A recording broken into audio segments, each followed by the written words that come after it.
2026ல் loan, கடனு, அதுக்கப்புறம் இருக்கக்கூடிய விஷயம். ஏன்னா கடனில் வந்து ரொம்ப சிக்கி தவிக்கக்கூடிய ராசி மகர ராசி.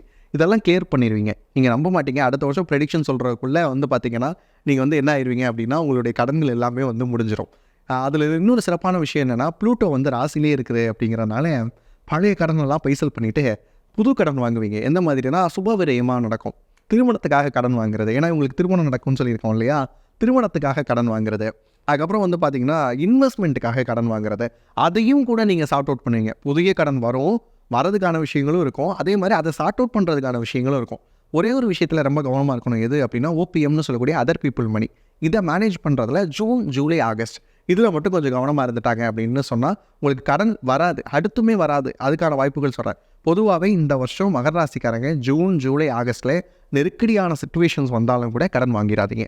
இந்த 3 மாதத்தில் நீங்கள் கடன் வாங்காமல் இருந்தீங்கன்னா, 27, 28ல் கூட உங்களுக்கு கடன் இருக்காதுக்கான ஒரு சொல்யூஷன் நான் இப்போ கொடுத்துருக்கேன்.